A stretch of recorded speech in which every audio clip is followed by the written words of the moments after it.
109 ships once queued off Los Angeles, and not one of them was waiting for water. They were waiting for land, the acreage behind the docks, the hidden asset that decides which ports run world trade and which ones stall. You can read it straight off the map. The count is the Marine Exchange of Southern California's from the 9th of January 2022. 109 container ships at anchor or holding off San Pedro Bay, a record.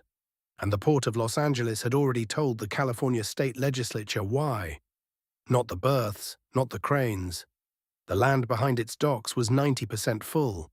Today, the two harbors on that bay, Los Angeles and Long Beach, handle roughly 31% of America's containerized international waterborne trade, by the port's own statistics. Imports and exports together, nearly a third of the boxed commerce of the largest consumer economy on Earth, crossing a single shoreline. And every container that crosses it spends almost all of its time in the port, not on a ship, but parked on a rectangle of land behind a quay. From above, that shoreline resolves into what a container port actually is. The Port of Los Angeles covers 7,500 acres of land and water wrapped around Terminal Island, with 43 miles of waterfront folded into the bay. In 2024, it moved 10.3 million container units. The industry counts in 20-foot boxes. And it has been the busiest container port in the Western Hemisphere for 26 consecutive years. From the sea, the port is cranes. From the air, it is almost entirely something else. Asphalt, container stacks, chassis lots, truck gates, rail sidings, a grid of numbered lanes running back from the water, a sorting machine the size of a city district, with a thin strip of quay along one edge. Because a quay is only a doorway, and a doorway is not a room. When a ship is worked, every box the crane lifts off needs a slot on the ground to wait in, organized so it can be found again days later. It needs a chassis or a rail car to leave on, a gate to clear, and an open corridor to the interior of the continent. Every one of those is a claim on land. The ship occupies its berth for days, its cargo occupies the ground behind the berth for longer, and the two compete for the same acres. Every box that cannot leave is a box that blocks the next one coming off. So it is the size of the room, and the width of the corridors out of it, that sets how much a port can actually swallow. That is the number almost nobody quotes. Not the depth of the channel, but the geometry of the land. It is not how ports get talked about. The public language of ports is waterside, channel depth, berth length, crane count, the arms race you can photograph, and the ports themselves market their harbors the same way, leading with draft and cranes on their own fact pages. The marquee American port projects of the last decade were, on their face, water projects. Two of them prove something close to the opposite of what they seem to. Take Savannah. The Army Corps of Engineers spent $973 million deepening the 40-mile shipping channel up the Savannah River, from 42 feet to 47. Finished in March of 2022. 5 feet of water for just under $1 billion. Divide it out, and the port bought its depth at nearly $200 million per foot.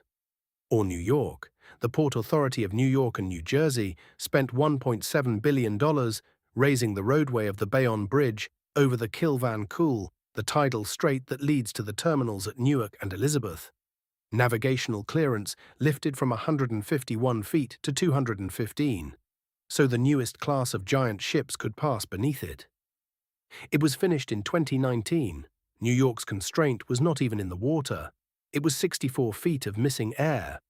Look at what those two projects share. In each case, the obstacle was binary. A ship either clears or it does not. And it carried a price tag that somebody was willing to pay. That points at the honest way to divide a port's geography, and it is our read of the evidence rather than anyone's official doctrine. Water is a threshold. You either meet it or you buy it. 5 feet for $973 million, 64 feet of air for $1.7 billion. Land is not a threshold. Land is continuous. Every additional acre behind the quay is additional capacity. And in a built-up metropolis, there is no price at which the city hands you more of it. You can dredge a channel. You cannot dredge a city. Los Angeles understood this decades ago, And the proof is the most revealing piece of port infrastructure in America, which sits 20 miles from the water. Through the 1990s, a container leaving San Pedro Bay for the transcontinental railheads near downtown Los Angeles crawled across a web of roughly 90 miles of branch lines, through more than 200 street-level crossings, gates dropping through neighborhood after neighborhood. The fix was the Alameda Corridor, a 20-mile rail expressway, $2.4 billion, opened in April of 2002, that collapsed the entire web into a single throat. On the map, it is a straight seam through the middle of the metropolis, running due north from the twin ports to the downtown railheads. And its centerpiece is not a bridge or a viaduct, but a trench, 10 miles long, 33 feet deep, cut alongside Alameda Street. Double-stacked trains moving below the level of the city, because the city could not make room for them on the surface. That is what the landside constraint looks like when it becomes engineering. A metropolis could not clear a path through itself, so the path was cut underneath it. The corridor inland made literal, and the land itself is not equal, acre for acre. In the mid-2000s, a research study from Metrans, a transportation institute run out of the University of Southern California, measured what an acre of terminal actually produces. The dense terminals of the Singapore, Hong Kong, and Antwerp class were turning on the order of 11,000 container units per acre per year. The terminals of New York and New Jersey were turning roughly 1,250, a nine-fold gap in the productivity of a single acre. Treat that as a snapshot of its era, not this year's figure. The study is 2 decades old. But the direction has persisted. Ports do not differ by 9 times in the depth of their water. They differ by 9 times in what their land can do. Now return to San Pedro Bay in January of 2022, carrying that model, and the famous photograph reads differently. 109 ships at anchor, scattered across the bay and down the coast, looks like a water problem. Too few berths, too few cranes, a harbour too small for the trade trying to enter it. The port's own numbers, the ones presented to the state legislature 2 months before the peak, say otherwise. Terminal land, 90% occupied. Import boxes were sitting on street chassis for as long as 8 days, waiting for a warehouse door to open. And of the containers that had dwelled longest on the terminals, roughly 60% were waiting for the same thing: a train. Follow the chain backward. The stacks were full because the warehouses were full. The chassis were trapped under boxes because the stacks were full. The cranes slowed because there was nowhere left to set a container down, and so the ships anchored, mile after mile of them, because the land was full. Our assessment, one a rigorous post-mortem pinning the binding constraint on berth or crane capacity would overturn, is that the Great Quay was a landside failure that happened to be photographed at sea. One caution belongs on the record. Those months were a pandemic demand surge, a once-in-decades flood of imports, a stress test, not a steady state, and the queue did eventually clear. But that is exactly what a stress test is for. It does not tell you how the machine runs on an average day. It tells you which part gives first. And when American trade ran its system to the limit, the part that gave first was the land. The exposure at the end of that chain does not belong to the port. Nearly a third of the country's containerized trade converges on one bay.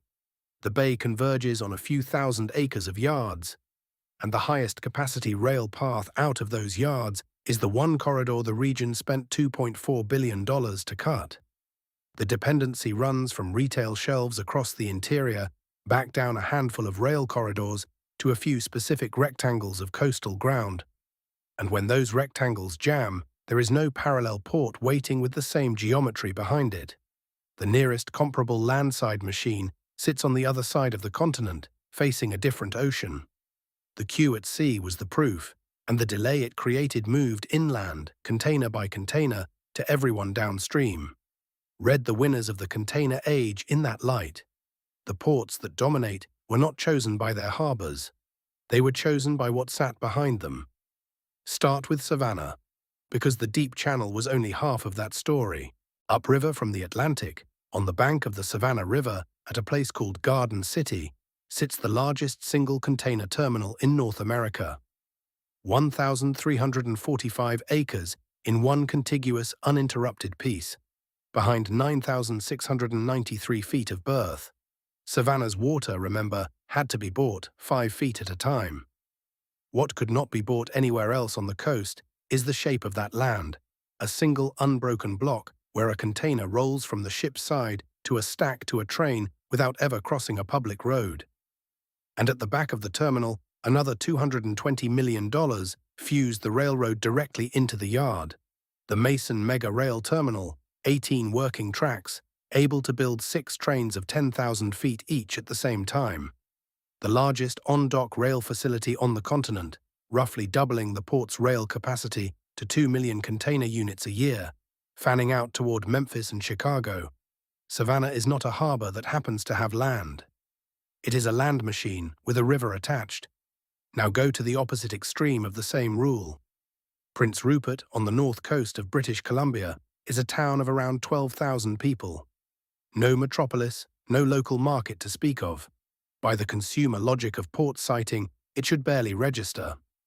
Yet its Fairview terminal handles on the order of 1.6 million container units a year. On a globe, the shortest line from Shanghai to North America bends far to the north, and Prince Rupert sits close to where that line first touches the continent. The Port Authority and the terminal's operator advertise the sailing math as roughly 36 hours shorter than Vancouver and more than 68 hours shorter than Los Angeles. But the sailing is not the secret. The secret is what happens at the dock. Containers step off the ship and onto a single Canadian national rail line, and that one line runs straight across the continent to Chicago and Memphis. Prince Rupert has almost no hinterland of its own. It thrives because it is a pure throat. One terminal, one railway, aimed at the middle of North America. It is the thesis stripped to its skeleton. The land a port needs is not the city beside it. It is the corridor behind it. Britain ran the same selection decades earlier, and a capital city lost. London was one of the great ports of the world. Its enclosed docks ran up the Thames into the heart of the city. Then the container arrived, and the container demanded exactly what an inner city can never offer. Open acreage for the stacks, straight rail access, room for the machines. The upstream docks closed, basin by basin, swallowed back into the city. The trade pooled instead on the Suffolk coast, at Felixstowe, a minor dock before containerization, which today, by industry counts, handles roughly 40% of the United Kingdom's container traffic. The Thames kept its water, Felixstowe had the land, all of which invites the obvious counter. If land is the binding constraint, why not simply make more of it? You can, and the 2 most ambitious port projects on Earth are exactly that. Rotterdam, out of room at the mouth of the Maas, pushed its coastline bodily into the North Sea. Maasvlakte 2, roughly 2,000 hectares of reclaimed land built for about €3 billion, with 20 meters of water alongside the new quays. The first phase opened in 2013. Put the old coastline and the new one side by side, and a lobe of the Netherlands now stands where the sea used to be. Land, literally minted. Singapore is going further still. It is gathering every container terminal in the city onto some 1,300 hectares of reclaimed ground at Tuas, on the island's western tip, targeted by the 2040s at 65 million container units a year, the largest fully automated port on Earth, while the old terminals along the city's waterfront empty out, one by one. So land can be manufactured. But notice where, at the open edge of the sea, where a state can pour sand into water it controls. And notice where it cannot be manufactured, behind an existing quay, inside a built-up metropolis. Rotterdam did not reclaim its downtown, it moved the port seaward.